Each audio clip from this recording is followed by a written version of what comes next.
woolly mammoth stuck in your teeth. This way we can poke fun at all of humanity. So what's more fun than that?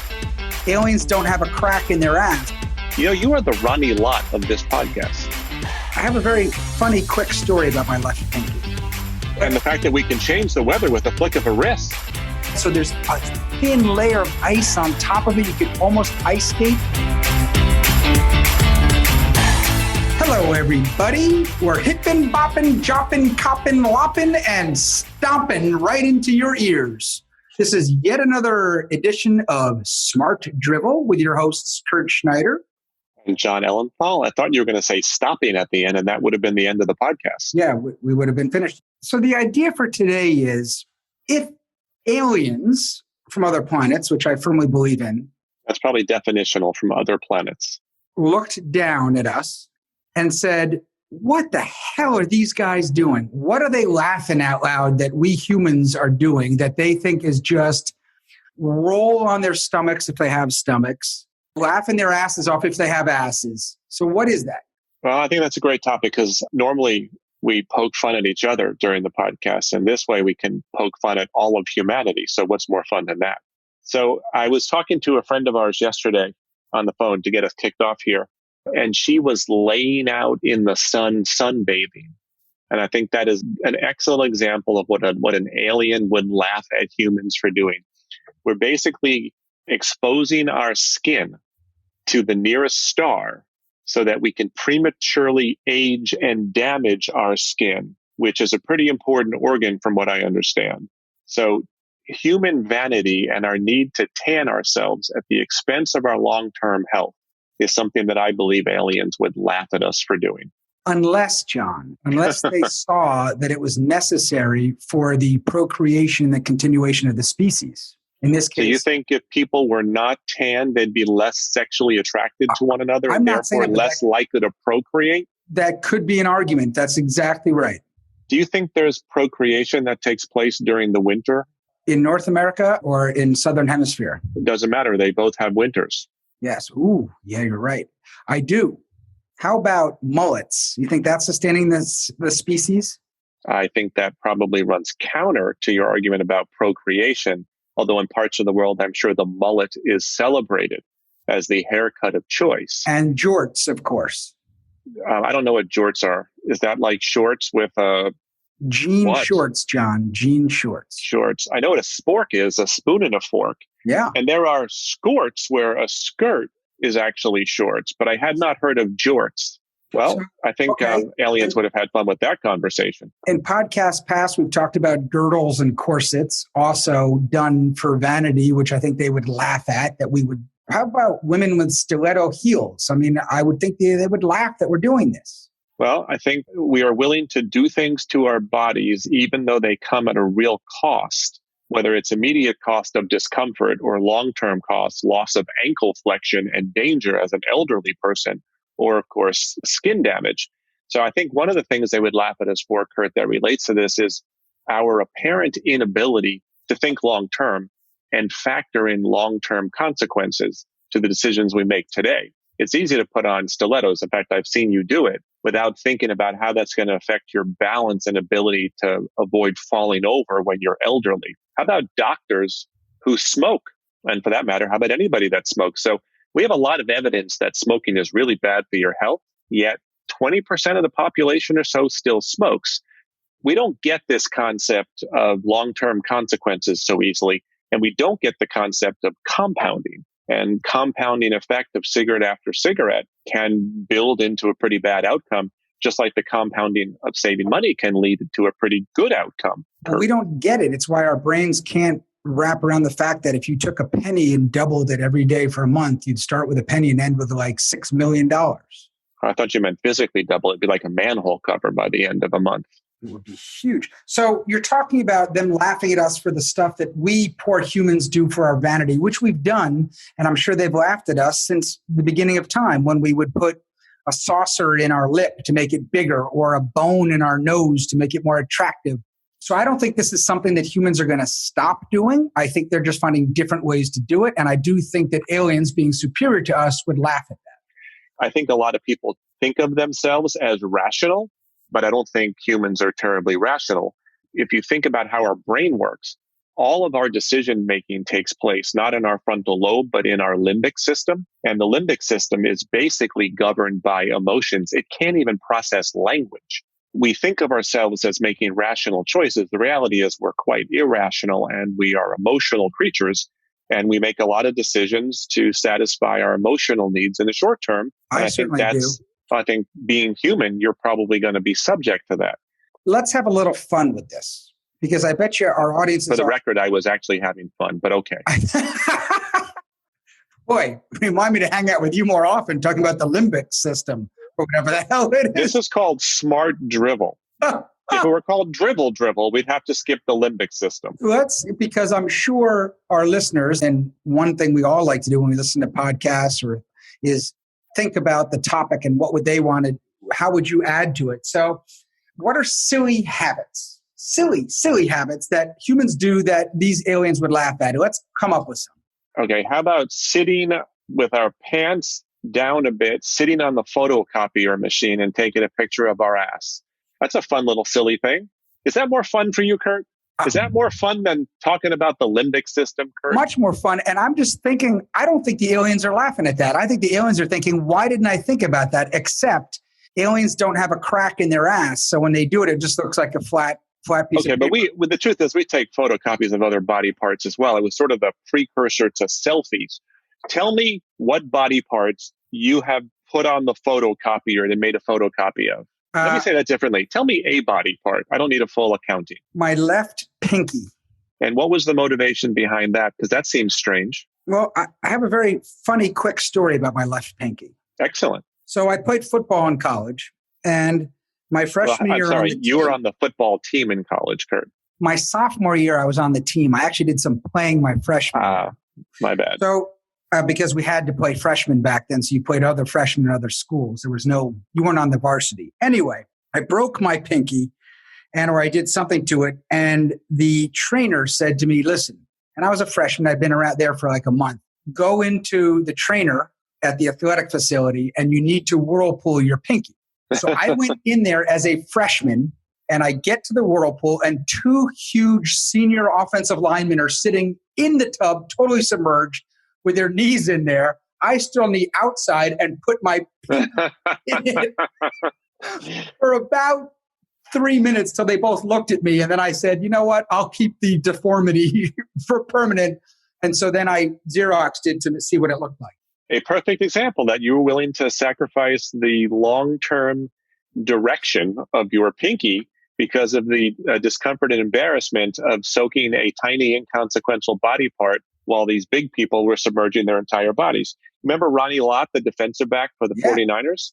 He made a rather famous decision, which I don't know if he regrets today or not. He does. But yeah, in the playoffs one year, he badly damaged the tip of his finger, and he was either going to need surgery and miss the rest of the postseason and perhaps Super Bowl, or he could have the tip of his finger amputated and he'd be able to play on.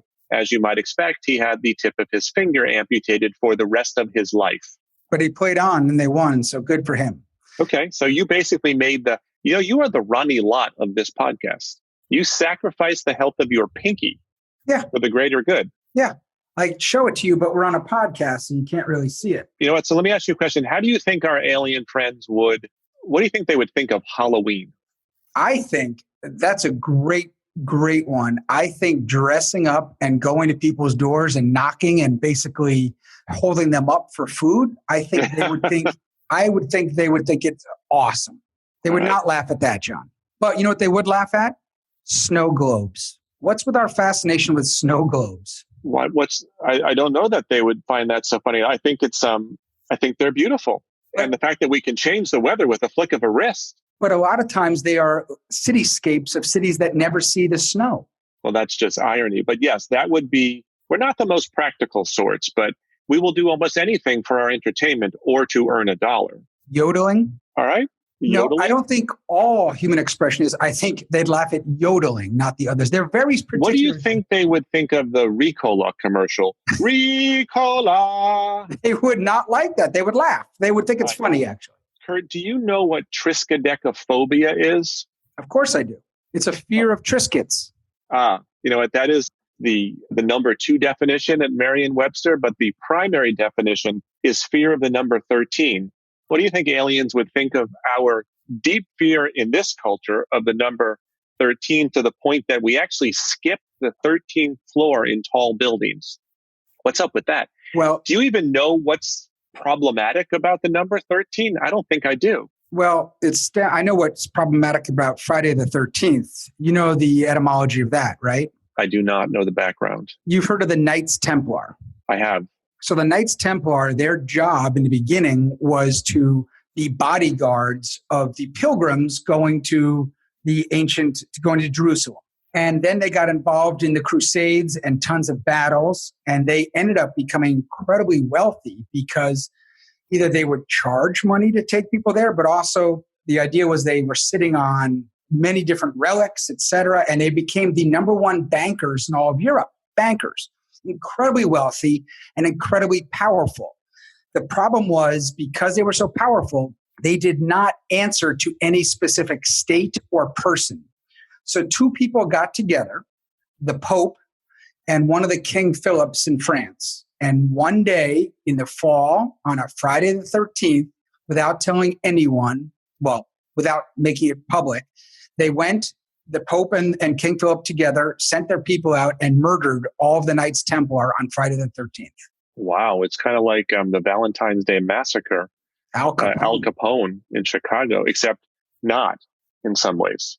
But yes, in some ways too. So that's superstitions, cool. I think they would laugh at superstitions, John. Give me some other ones. All right. So do you know, obviously Friday the 13th, I don't know how it got from the Pope and the Knights Templar to being something feared in, I don't know in how many countries it is, but it's certainly a big deal in the US. The equivalent of Friday the 13th in Spain is actually Tuesday the 13th. And the reason for that is Tuesday in Spanish is Martes, which comes from the Roman god Mars. And as you probably know, the Roman god Mars was the god of war. And they associate Tuesday the 13th with violence, death, and bloodshed. Not a great bunch of brand attributes from where you and I come from. And do you know what number is considered unlucky and to be avoided at all costs in China? 7. Actually, the number 4. Ah. And the reason it's considered unlucky, and they go so far as to avoid the number 4 when they're numbering their floors, is it sounds similar to the Chinese word for death. So they avoid the number 4. You know, I was just thinking, when you're talking about numbers, do you know where the expression 23 skidoo comes from? No, in fact, I don't actually know the expression 23 skidoo. 23 skidoo, you know what? That would have been perfect for our words gone by. It was big in New York in the 50s, 60s. It was 23 skidoo with something that would fly away and go. And it was cool. It's because when New York was building all their skyscrapers, 23rd Street in New York on either side was canyonic almost. And is that really a word? Sure. Because that's a beautiful thing. Canyonic.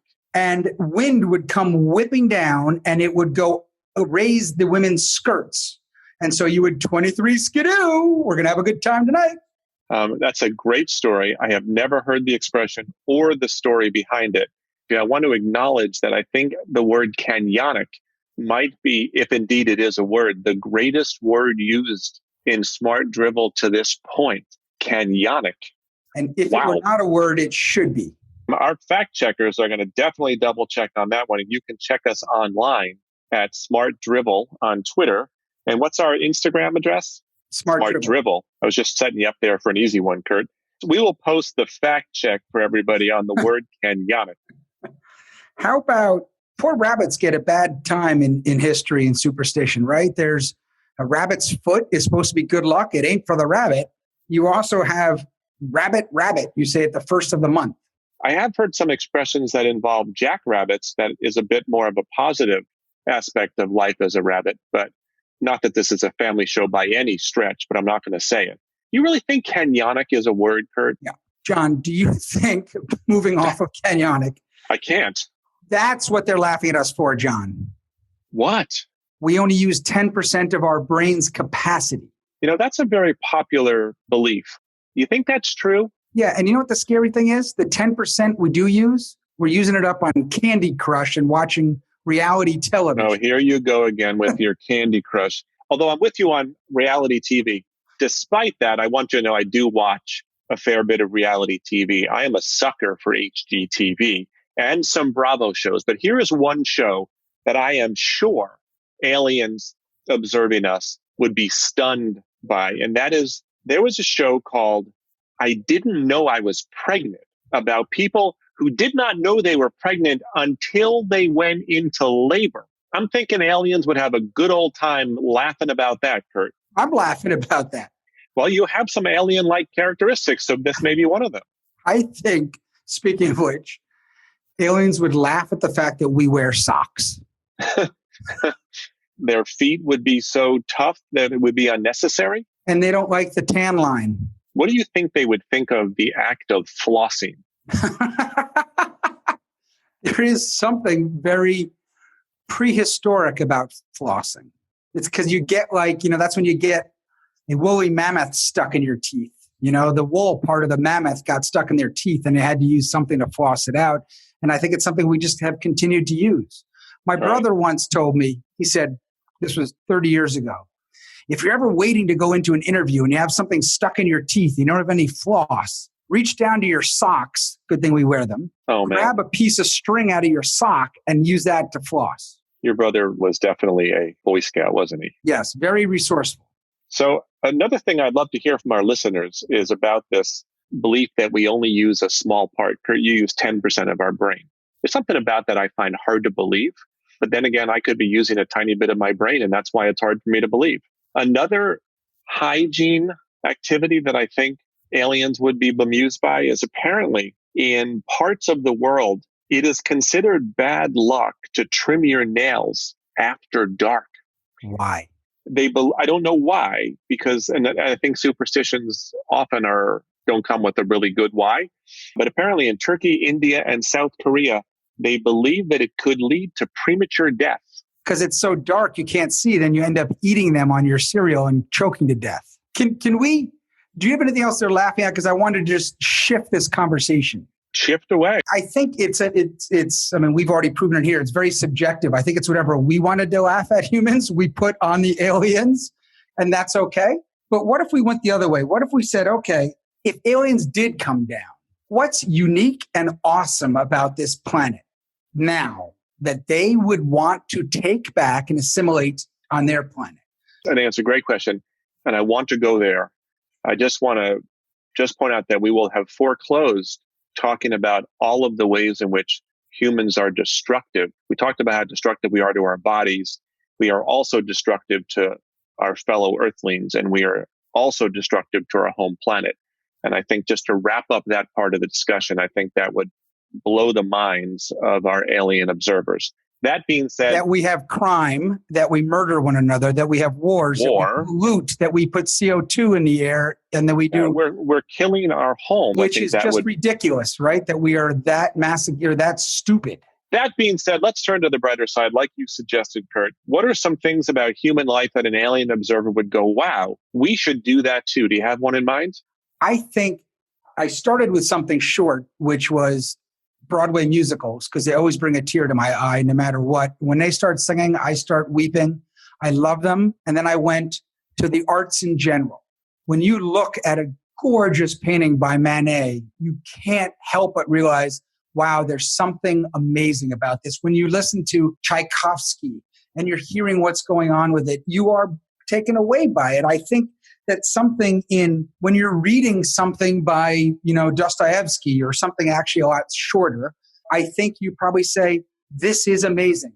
The arts, John. Yes, look, I'm with you with the arts. I think the arts are beautiful and they can trigger a response in us that's not only about beauty, but about transcendence and inspiration and joy. So I think our ability to make each other feel wonderful through the arts and provoke thoughts is absolutely a high point of humanity. How do you feel about museums? I like to visit museums as long as I can visit them for not that long. Okay, that's fair. And how do you feel about museums? I love museums. I always have. I've always loved museums. In fact, when I was a young working person in New York City, the company I worked for had free admission to MoMA.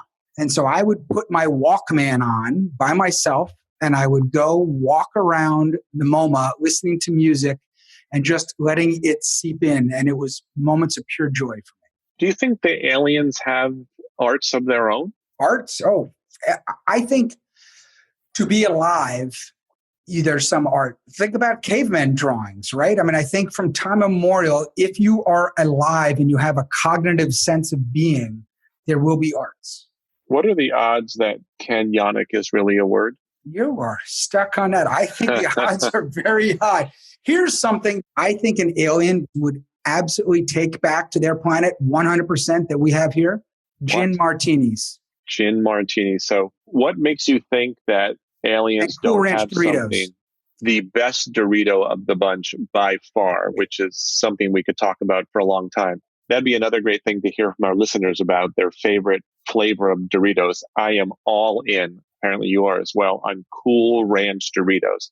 I bet you that's a taste and a texture and a mouth feel that they don't have in alien worlds. I agree with you. Here's the challenge. Over time, they were first introduced in about 1986. Over time, they've become less coolie and less ranchy. I think they're spraying less on the old chip. But anyway, I think gin martini is the perfect cocktail, the perfect drink. And I think they would look at that and say, okay, how do you prepare it? Oh, you keep the glass in the freezer so it's cold and the gin, got it. Oh, you take the gin and you shake it in a sterling silver cocktail shaker with a little bit of vermouth. And when you shake it, it bruises and breaks up the juniper in the gin. And then you pour it real slow. And so there's a thin layer of ice on top of it. You could almost ice skate. And then you put in a lemon twist. Oh my goodness, John, we better wrap up soon because I think it's time. Let me ask you a question. How many gin martinis have you had today? None, but I'm now me and all of our listeners are very excited to go have one. Well, I will tell you something that you may find disturbing after that gin martini riff, which I thought was punctuated beautifully by you could almost skate on top, because that's a thing. I prefer vodka martinis. Oh my God. I am a heathen in your world. No, but there are people like you and that's okay. Do you know one of the best lines in Hollywood? These two actors were in a movie and they were doing something either in the rain scene or a water scene. And it came out and they said, what do you want to do? And the man said to the woman, let's get out of these wet clothes into a dry martini. Oh, very nice. Yeah. Very nice. Do you know what Dorothy Parker used to say about a martini? Please. You know who Dorothy Parker was? In 1920s, she was part of the Algonquin Round Table, one of the founders of New Yorker magazine. She was a pundit and a writer. And she said, I love a martini, 2 at the most. For 3, I'm under the table, and 4, I'm under my host. Yeah. You know a lot about martinis, Kurt. I do. I certainly do. How old were you when you had your first martini, Kurt? I don't know, probably 16, 17. Sorry, this is a family show. 21. Kurt, this is most definitely not a family show. We didn't even have a chance to touch on things like plastic surgery and things like that. How old were you when you had your calf enhancement surgery? I'm still waiting. I'm on a wait list. And if you've seen my legs, you know you're not waiting for a donor, I hope. I am. That's not how that works. I'm waiting. So may I close by sharing one of the most surprising things about humanity, according to the Dalai Lama? Please, I am all ears. Now, while the Dalai Lama is most certainly not an alien, I think his lifestyle is sufficiently different than most of ours that it's not an unfair perspective for him to have. He was once asked what surprised him most about humanity, and he said, man is what surprises me most, because he sacrifices his health in order to make money, and then he sacrifices money to recuperate his health. The Dalai Lama. All right, let's leave on that, because I think the aliens are laughing at us for that. I think you're exactly right. We will be back next week with a new episode of Smart Drivel. Thank you for joining us, and we hope to see you on Twitter and Instagram. Goodbye, all.